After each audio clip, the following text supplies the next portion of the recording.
Beetroot laddu সামান্য 3টি উপকরণ দিয়ে মজাদার আর সুস্বাদু লাড্ডু রেসিপি আসছে কোরবানি ঈদের টেবিলকে আরও বেশি আকর্ষণীয় করে তোলার জন্য সব খাবারের মাঝে এই লাড্ডু রেসিপিটা রাখতে পারেন। দেখতে যেমন সুন্দর হয়, খেতেও তার চাইতে অনেক বেশি মজা আর খুবই অল্প সময় আর সামান্য 3টি উপকরণ দিয়ে এই লাড্ডুটা বানানো যায়।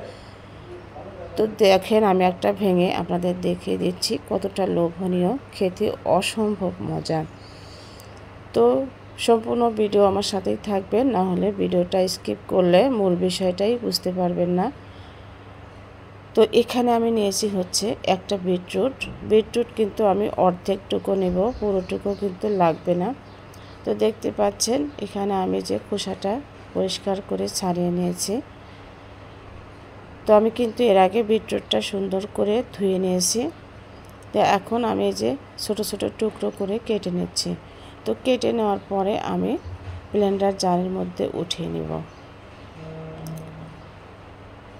তো অল্প একটু পানি দিয়ে আমি একটা স্মুথ ব্যাটার তৈরি করে নিব। দেখতে পাচ্ছেন একদম স্মুথ একটা ব্যাটার তৈরি করে নিয়েছি। এখানে আমার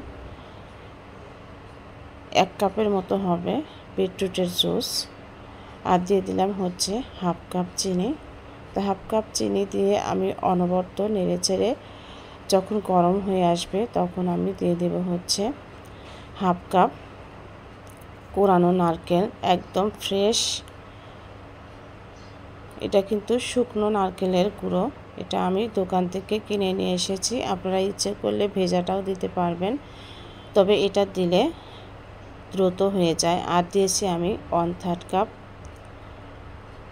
দুধ, এটা হচ্ছে স্বাদের জন্য দিয়েছি আমি। এখন দেখতে পাচ্ছেন এই যে নেড়েচেড়ে আমি কিন্তু একটু আঠালো আঠালো করে তৈরি করে নিয়েছি। এখন এই যে অল্প অল্প করে নিয়ে আমি একটা লাড্ডুর শেপ দিয়ে দেব। মানে এটা খেতে কতটা যে মজা, না বানালে বুঝতেই পারবেন না। অনেক বেশি মজা এই লাড্ডু। আর বিশেষ করে টেবিলে যখন রাখবেন এই খাবারটা, সবার চোখ কিন্তু এখানে আটকে যাবে, এতটা সুন্দর দেখতে এই লাড্ডুটা। তো একে একে আমি যে লাড্ডুগুলো কিন্তু সবগুলোই বানিয়ে নিয়েছি। তো দেখতে পাচ্ছেন এটা দেখতে কতটা সুন্দর হয়েছে, তাই না? এখন এই যে আমি একটু ডেকোরেশন করে নেব, যেহেতু একটা কালার, তো একটু কালারফুল ডিজাইন করলে দেখা যাবে যে দেখতে ভালো লাগবে, বাচ্চারাও খেতে পছন্দ করবে। আর যে কোনো জিনিস যদি দেখতে সুন্দর হয় সেটা কিন্তু খেতেও ভালো লাগে। তো এখানে আমি পেস্তা বাদাম একদম কুচি কুচি করে কেটে নিয়েছি, নিয়ে উপরে যে একটু ডেকোরেশন করে নিয়েছি। দেখেন কতটা সুন্দর। একবার হলেও এই রেসিপিটা ট্রাই করবেন, খেতে অসম্ভব মজা। ভিডিওটা ভালো লাগলে লাইক, শেয়ার, কমেন্টস করবেন। ধন্যবাদ সবাইকে।